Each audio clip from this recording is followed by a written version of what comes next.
Welcome to Order Militaris Radio TV, and we are lifelong Catholics, and what we do is all for free, and for the love of Jesus Christ, and for the Holy Mother, the Church, and we'll defend our Holy Mother, the Church. Yesterday we left off where we stopped before we gave you the evidence in the epilogue that Yellow collected from Europe to South America and Africa about why John Paul II is not a saint and cannot be considered a saint. And we welcome Brother Alexis to the program. Thank you, AJ, for having me on Order Militaris Radio TV to talk about this really hot topic. And you're a cradle Catholic and so am I. We believe everything the Church teaches, and we totally defend the Church and the Magisterium. We have no problems with that. But on your programs, we often talk about problems of corruption in the Church, and we don't hide things, and we name names. And this is not because we want anyone to lose the faith. We want true reform in the Church, which means cleaning up the corrupt clergy, because that's what most of the problem was. The Church didn't need a renewal, the clergy did. So before we begin this program, just so that people don't start freaking out when we say that John Paul II is not a saint, because millions of Catholics, maybe nearly 1 billion Catholics, call him Saint John Paul II. Okay, the first reason why he's not a saint is he was canonized by Jorge Maria Bergoglio while Pope Benedict was still the Pope.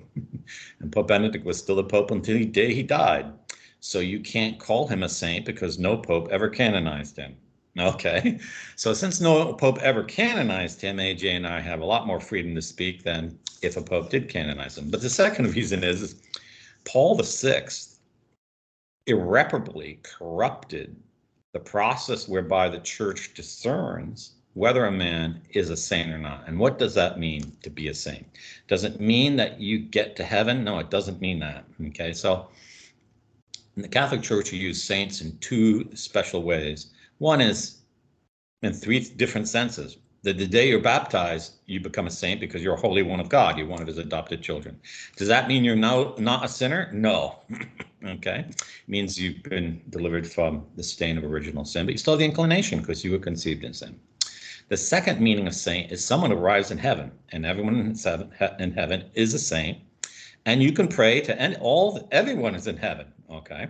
But not everyone in heaven is recognized by the Church as a saint. That's called, the stricter third sense is called the honors of the altar, and the process is called canonization. It began under, I think Innocent III established the process, or it was Honorius III in the beginning of the 13th century, a canonical process to investigate the life of someone, his heroic virtues, examine miracles, and determine whether this person, in the eyes of the Church, should have a feast honoring him, exalting his life and virtues as an example to the faithful, to lead them to get to heaven, to be a saint in the second sense. Okay, so that's the whole thing. And for that to be, you need an honest method. And before Paul VI, there was a devil's advocate who tried to contradict every claim of holiness and prove that it wasn't. Paul VI got rid of that. And under John Paul II, you have an absolute saint factory. And I want to thank David Wimhoff for finding the document in the National Archives about how also the CIA was getting rid of their version of the devil's advocate. And they used every Catholic term in the book. Okay. At the same period. Yeah, AJ, aren't you planning a program on fake canonizations under John Paul II? Yeah. Okay, so we'll cover that in more detail. So I'm just trying to do the basic introduction here. So it used to be you had to work miracles in your life and after your death, and there had to be many of them. Then it was reduced. You had to have at least 3 to be canonized and 1 to be beatified. And but the miracles were things that only the Creator could do. They weren't just providential things. They were not circumstantial juxtaposition of events. For example, I dream of the saint, and the next day I find out I'm not sick. and my doctor thought I was sick, but the diagnosis was wrong. But he's never going to tell me the diagnosis is wrong, because then he would admit he's incompetent. So I think it's a miracle. Is that a miracle? It's not a miracle. Is it a miracle that you get well from a cold? No, because people naturally get well from the cold. So a miracle has to be something that nature cannot do ever. So you're born without eyeballs, and after praying to the saint, you have eyeballs, okay? The saint can't do that. Only the creator can give back your eyes. But the saint interceded for you for the creator, and that's a sign he's in heaven. You didn't have a leg, or your leg was amputated, and all of a sudden you have your leg back, okay? It is not the doctor thinks you have cancer, you pray to John Paul II, or you had a dream and you prayed to him, and then you went to another doctor and he said you didn't have cancer. Okay, that's a misdiagnosis. That's how John Paul II was canonized. So that's the first canonical reason. But in this show, we're going to talk about the moral reasons. To be a saint, you first must, the first thing that must be, there must be a canonical investigation whether you practiced heroic virtues. And what is heroic virtues? The virtues praised by Christ Jesus in the gospel. They're not, you are heroically tolerant. You are heroically pleasant.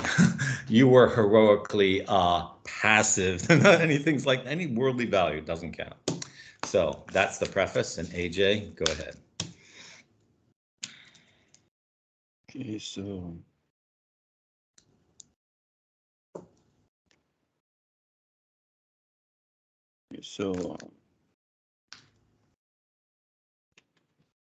in Austria, not only the papacy, but their formal links with the Catholic Church ended for hundreds of thousands during the abuse scandal involving Cardinal Grower in 1995.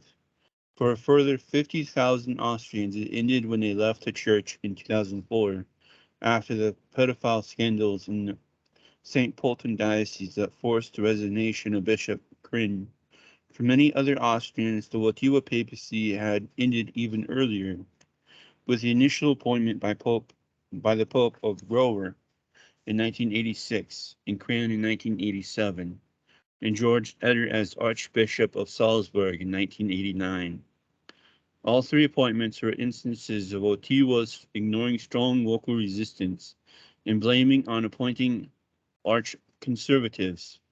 Eder, for example, blamed sex education for promoting a communist takeover of our society and considered AIDS a form of divine punishment.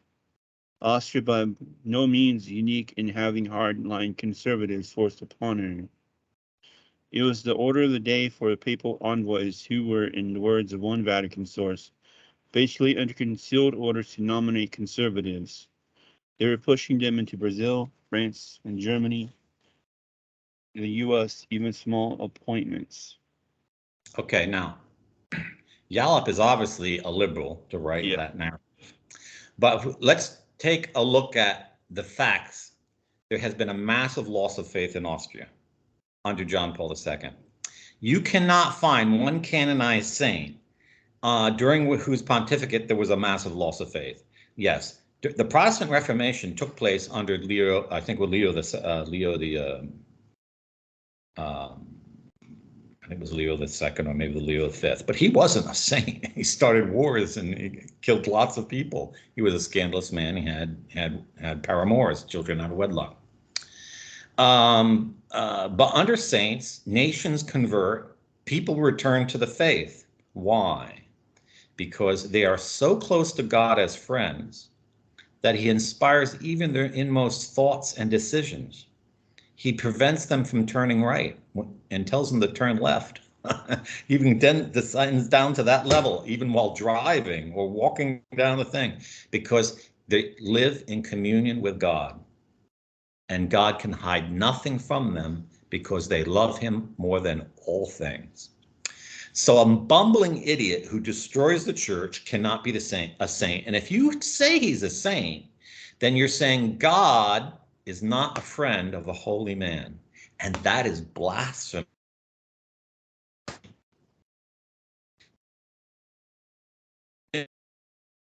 The fundamental meaning of the Christian religion is that by Christ's redemption on the cross, he makes man again a friend of God, man repenting, man following Christ, and man returning to the observance of the divine law. And he's no longer the people of God. He is now the mystical body of Christ. You're no longer one of God's servants. You are now an adopted child of God, an adopted brother of Jesus Christ. This is why Vatican II attacked the fundamental doctrine of the church, and they called the Catholic people the people of God. No, the people of God is the name for the Jewish people in the Old Testament. They were the people of God. They were not God's adopted children.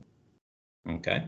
So you cannot say a bumbling idiot is a saint unless he recognized he was a bumbling idiot and he resigned, like Saint Celestine V, who was the Pope who resigned the papacy in 1298, thereabouts, or 1296. He recognized the Vatican was so corrupt and he was so unable to manage the corruption going on there that he resigned the papacy, and that's the same. So,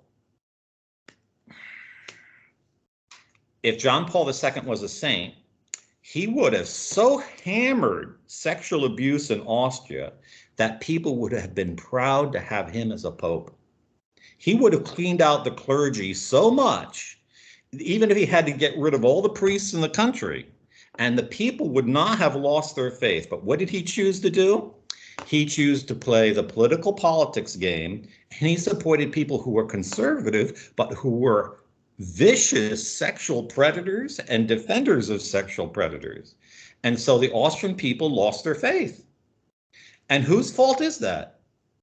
The buck stops at the Pope's desk. He has to answer for those sins. And you can't say someone like that is in heaven.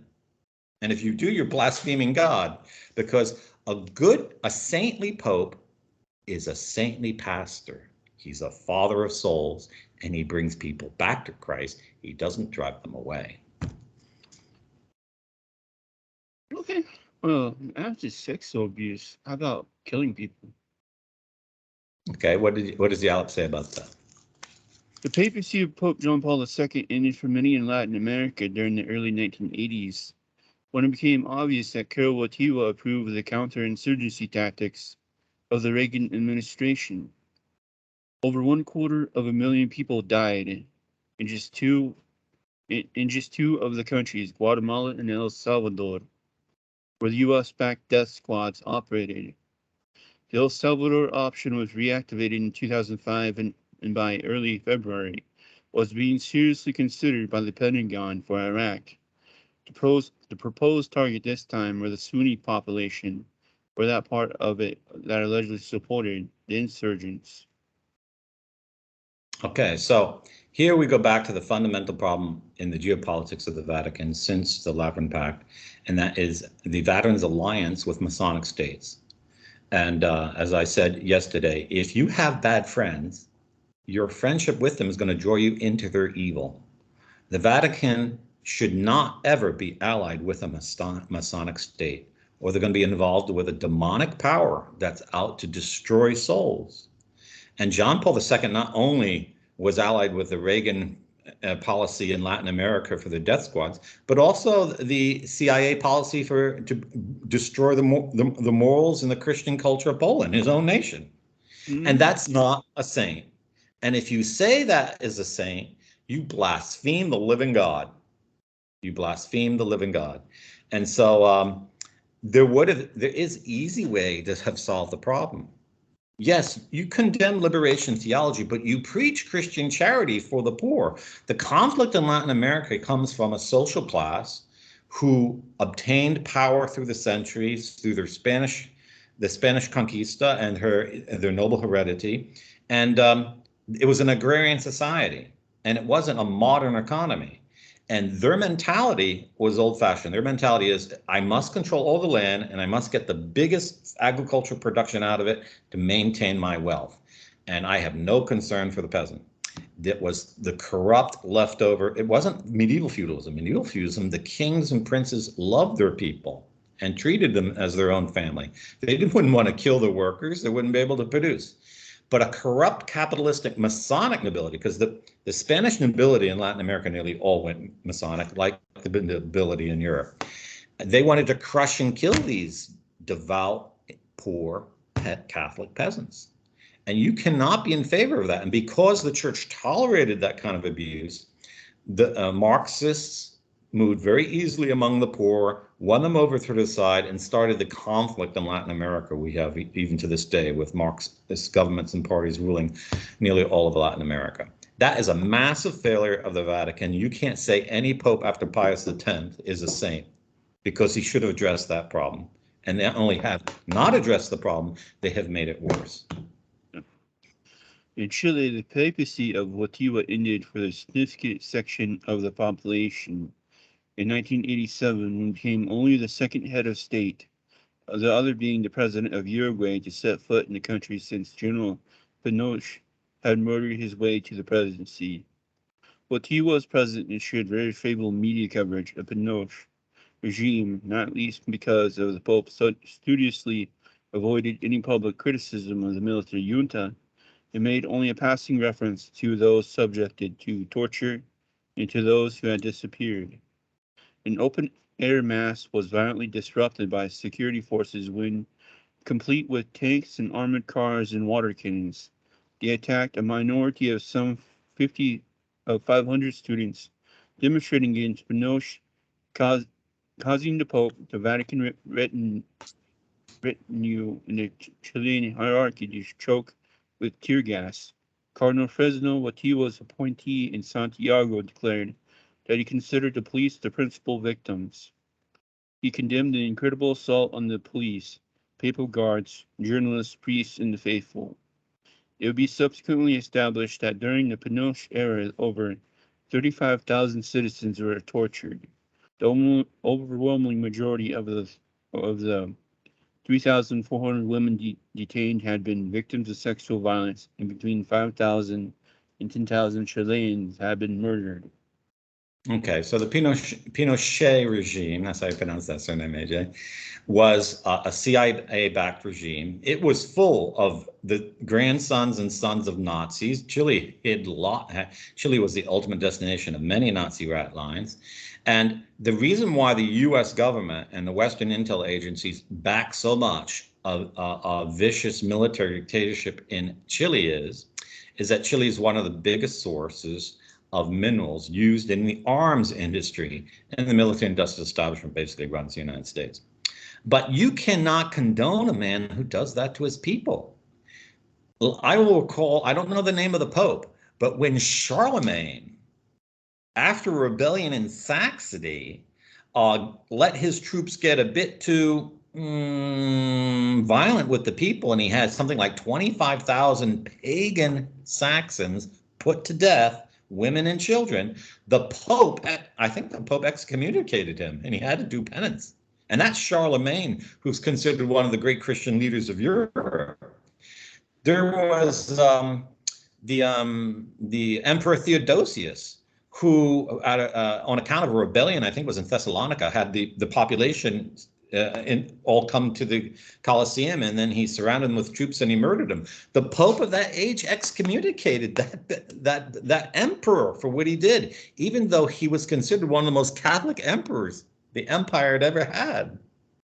So I don't know if the two popes that did the excommunication were saints, but hey, there were pope saints like Hildebrand VII, Saint Hildebrand, who was Gregory VII. He excommunicated at least a dozen princes of Europe, some of the most powerful, simply because they dared to name someone a bishop when it was the Pope's prerogative. Now, that is a crime, but killing 35,000 people in your country is a worse crime, and you should have been publicly excommunicated for it. And a Pope who does not do that is going to have to answer to God. You call someone like that a saint, you are a blasphemer. This has nothing to do with the fact that Pinochet's enemies were communists or Marxists, okay? You can't kill an innocent person, okay? You can't just say, I'm just going to kill all the Marxists in the country. That's not a Christian solution, okay? A saint would never even contemplate such a thing, let alone a pope, okay? Maybe a monarch, a Catholic monarch might contemplate it, but a pope can. The man of God should be about saving souls, not genociding your political opposition. And John Paul II could not have taken these bad decisions or omitted the good ones unless he was really loyal to the CIA and the American government, which he should not have been if he was a saint. His first loyalty should be Jesus Christ, and his first concern should be for all baptized Catholics. And the people killed in Chile and in the Latin American by the death squads are nearly all Catholics. Yeah, and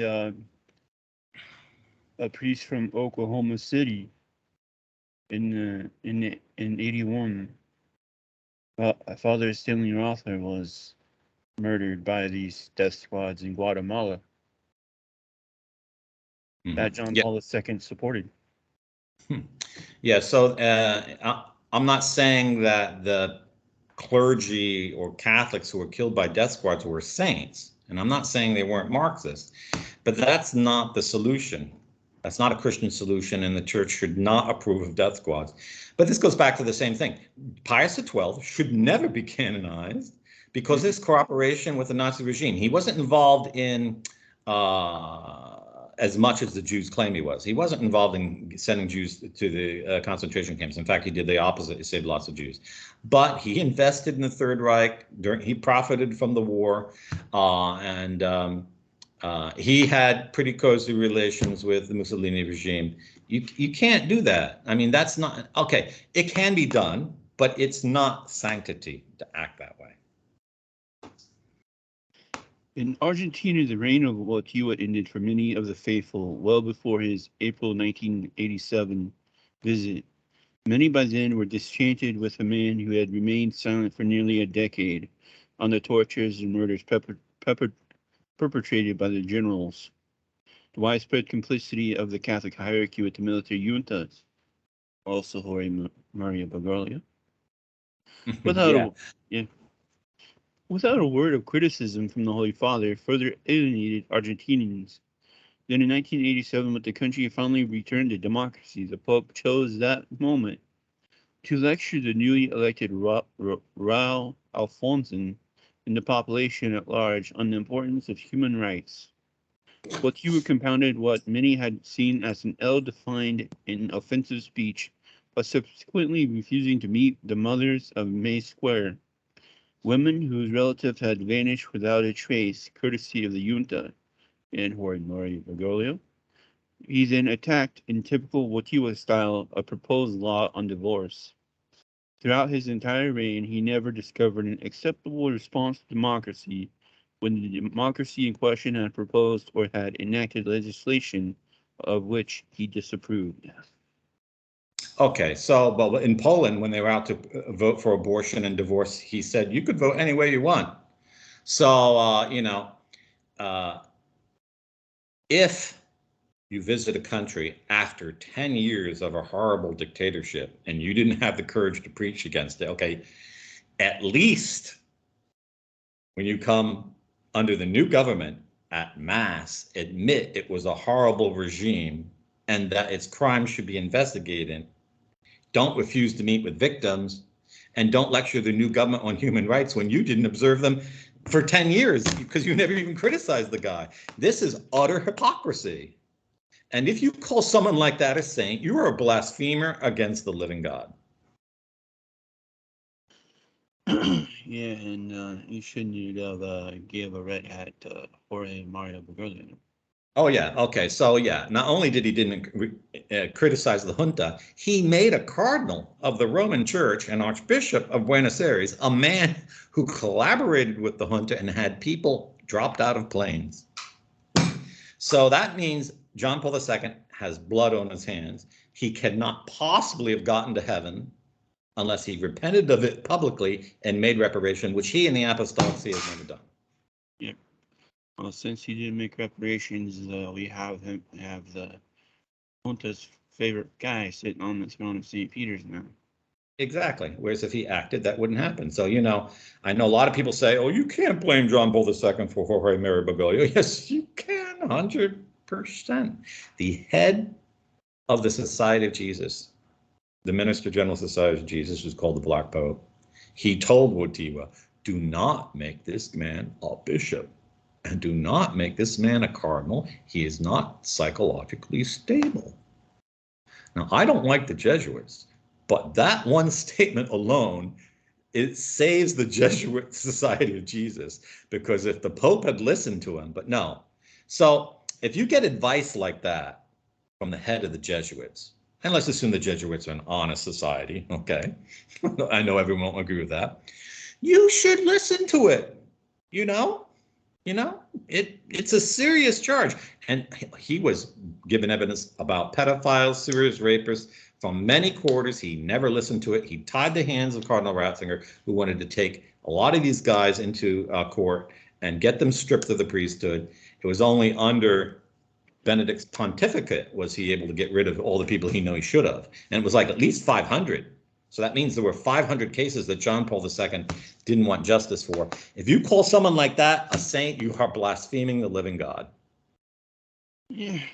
I think it was around this time when he made his trip to Mexico where he started to apologize for everything, including the colonization of Mexico and ending the beheadings, chopping out the hearts, and other stuff that the Aztecs did. Oh, he apologized for that.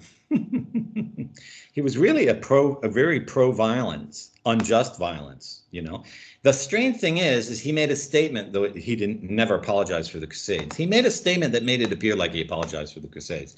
So the Crusades were evil, but Cortez stopping them chopping people's heads off and eating their hearts, that was good. If you call someone like that a living saint, you are a blasphemer. You are a blasphemer. Okay, now we get into the liberals in Africa. Preparing for a mid-1985 trip to Africa, which including the visit to Cameroon, he asked a member of the Curia to write a speech. During the papal briefing, the Monsignor objected, "Your Holiness, you idolize too much. The slave trade began from there." The Pope was stunned, having subsequently studied the factual history. Wojtyła then delivered a powerful plea asking the people of Cameroon for forgiveness. For many, not only in Cameroon but throughout Africa, the late Pope's vehement opposition to the use of condoms in the fight against the spread of HIV/AIDS virus was not only ensured in the hearts and minds of many of the premature end of Wojtyła's papacy, it also ensured the premature death of an unquantified number of Africans.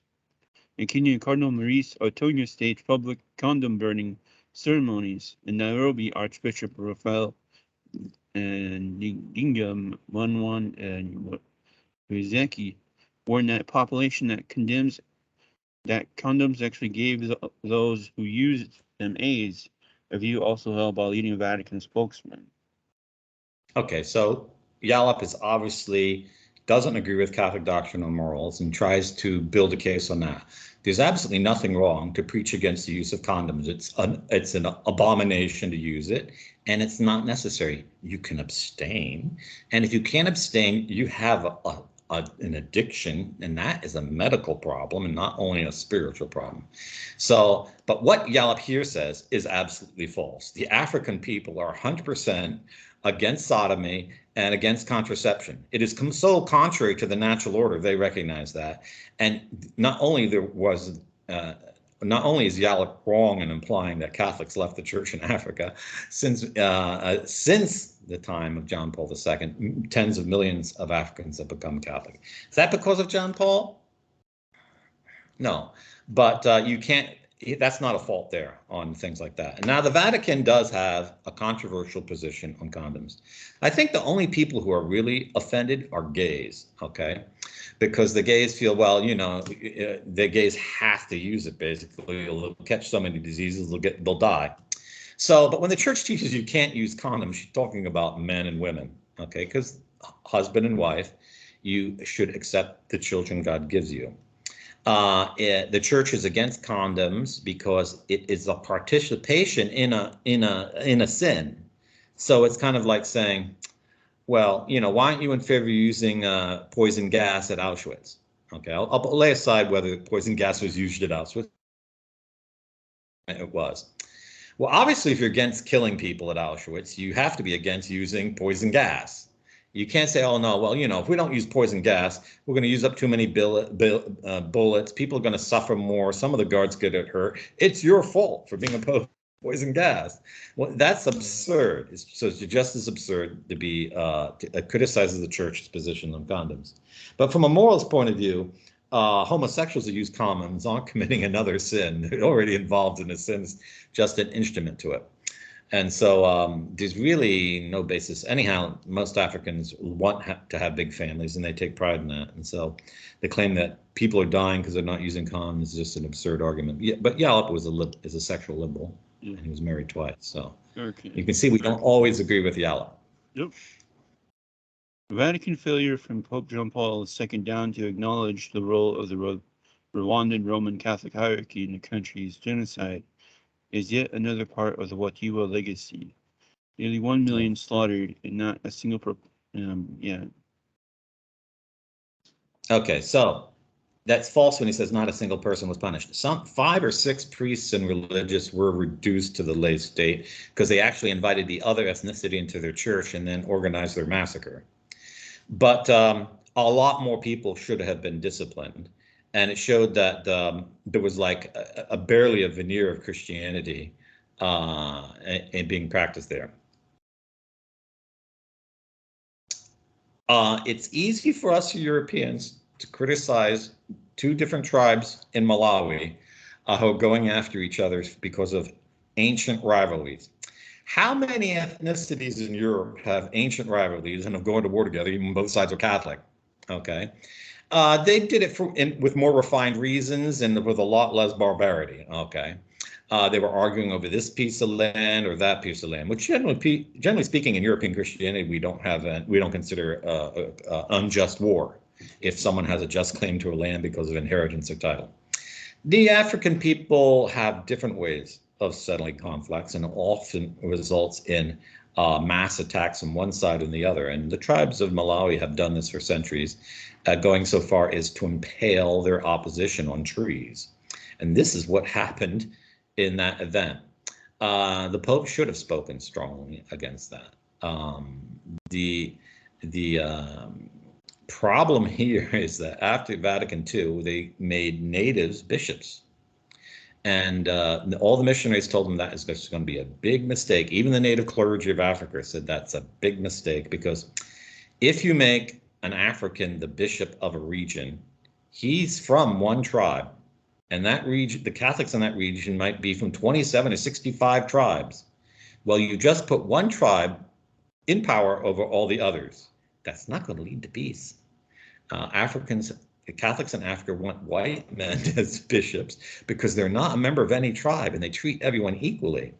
Now, maybe in a couple generations or centuries, the ethnic conflict in Africa will fade away, which is not entirely their fault, because we didn't give them modern nations according to their ethnic boundaries. We just drew a line on the map and forced them all into one country where this conflict is inevitable. I wouldn't say we, but it's the Masons who did it. And so appointing blacks as bishops and superiors in Africa sounds like a good idea to someone who thinks, oh, well, we can't be racist, we have to follow Marxist categories, but it shows absolute complete incompetence of cultural anthropology. And are there cultural anthropologists in the church or Catholic who could have given John Paul's advice? I'm sure there are. I mean, I'm one. He didn't ask my advice, and would tell them that doesn't work. And all the missionaries told him that. Did he listen? No, he didn't listen. And that massacre probably would not have taken place if their hierarchy was white, because they would have immediately commanded everyone under the pain of excommunication not to attack one another. They wouldn't have taken sides. In Spain, 3 million have left the Catholic Church in the past 4 years. After the election of the socialist government in March 2004, the exodus has been accelerating. A government elected by the majority on a mandate that included the relaxation of the abortion and divorce laws produced a furious response from Wojtyła and those around him within the Vatican. Spanish government plans, which included altering the status of the Catholic education from compulsory to optional on draft bill to allow homosexual marriages, put both the Vatican and the Spanish Church on a war footing. Cardinal Antonio Maria Rucco proclaimed from the pulpit that there is sinning on a large scale taking place in Madrid. He had no doubt whom to blame for what he clearly saw as a recent phenomenon, major powerful currents of thinking in influential institutions of economic and cultural and political power. 471 victims of the Spanish Civil War of 1936 and 1939 have been beatified as martyrs. Not one of them came from the thousands upon thousands of Republicans slaughtered by Franco in the Third Reich. Only supporters of the late General Franco had been put forward by the Spanish Church for beatification, and this, as is much else in life, Karabativa consistency as a young man in Krakow, he was an enthusiastic supporter of Spanish fashion. Okay, so what he says here is really mostly bunk, okay, because Franco was not a madman who seized power and ran around with death squads killing his enemies. That's what the Republicans did. They seized power, they suspended the Constitution, they declared war on the Catholic Church, and started slaughtering thousands of clergy all around the country. Franco was an honest man who was not the leader of the opposition. The leader of the opposition died in a plane crash. He stood in the gap and he led a movement that saved Spain from genocide by the Marxists. This is why if you were a Republican, that's a Marxist in the Spanish Civil War, you can't possibly be beatified because you are on the side of Satan. And that's not an exaggeration. You read the real histories of what the Republicans did. I mean, they raped mummies of nuns. That's how sick they were. They shot priests in the head merely for making the sign of the cross. So did Franco have excesses once he got into power? I don't doubt it. I've been beaten up by 12 Spanish police who, while they're liberals today, were acting like Franco-style police. So, you know, I'm not an impartial. I should actually take the Republican side, you think, because who of you out there has been beaten up by 12 Spanish police and held prisoner for 11 hours without any water or food to drink? Okay, so yeah, there are problems in Spain. But the problems weren't opposing abortion and contraception. Okay, the problems probably because under the Wojtyła papacy, nothing has been done to restore the life of the church in Spain. And the religion of Spanish Catholics is almost completely dissolved. Even among the Carlists, there's almost no religion left. People are totally passive. They don't do anything active in society. And there's no conception of that the Catholic life should influence society. It's like totally gone. They have monuments to admire, and that's about it. And the Catholics are just totally afraid of doing anything in public, whether to be persecuted one side or the other. And Marxists do have a lot of influence in modern Spain. John Paul II, though he grew up in a Marxist country, he didn't show any sign that he learned a blessed thing about how to teach the Spanish to practice the Catholic faith under a socialist government. You think he would know. But 2004 was a bit late in his pontificate. He was ready to die, and so he's mostly paralyzed. So you really can't put that on his shoulders. But nevertheless, he had already been Pope 20 years, and he totally neglected Spain, as he's neglected almost every country. Matter of fact, he had the Vatican sign an agreement with Spain, removing Catholicism as the official state religion. He did that in Italy, and that was his initiative under Casaroli. So, you know, can you fault him a lot for that? Yeah, but you can't fault him for the reasons that Yelp said. Finish up here. The pursuit of wealth by the church brought about its involvement with Sindona and Calvi. Just as a decade later, it was responsible for the Vatican Bank's involvement in the mother of all bribes. It was also brought about the $1 billion claim against the Vatican by U.S. insurance commissioners that is currently working its way through the U.S. courts. It has also brought about the multi-million-dollar claim against the Vatican on behalf of former Yugoslavian citizens that is also being processed through U.S. courts. Year after Cardinal Biffi's plea for an even wealthier church, the Vatican announced its first budget deficit for 8 years. Cardinal Sergio Sebastiani, president of the Vatican Prefecture of Economic Affairs, blamed lower revenue from securities and above all fluctuations in exchange rate. No mention was made of the devastating effect that the continuing clerical sex abuse scandals was having on the finances of many individual dioceses around the world. But then either way, any mention made of billions of dollars that poured into the Catholic Church's coffers, courtesies of taxpayers in Italy, Germany, Spain, and other countries. One of the continuing features of the Church during the reign of John Paul II was the ability to apologize for its errors. All that stuff. Okay, so he's incorrect when he says billions of dollars go from Western governments into Vatican coffers. No, that money goes to the diocese and to the clergy. And almost none of it gets to the Vatican. The Vatican should wish that all the money from the German government went to the Vatican, not to the German bishops. That would solve lots of problems. And I'm sure everyone in the Vatican would agree with that. But the core reason why John Paul II should not be called a saint, and it's a blasphemy to God, is he was elected Pope after the assassination of John Paul I. And if he was a man of God, he would have investigated that and cleaned up house, and he never did.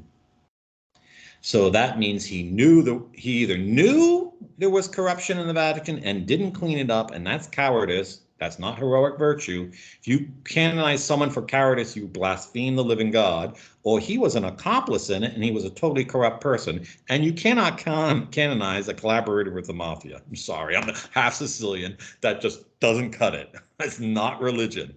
And so canonically, he was never canonized. And we've shown you he never practiced the heroic virtues. Even his beatification under Cardinal Ratz, under Pope Benedict XVI, is bunk, in my opinion, totally bunk. That's why I would never consider Benedict XVI a saint, because you beatified him. Sorry, that doesn't cut it. And so we have to confront the fact that the corruption in the Vatican is so great that they are mocking God to his face on the high altars of the church by daring to call men who are not saints, saints. And this is no small sin.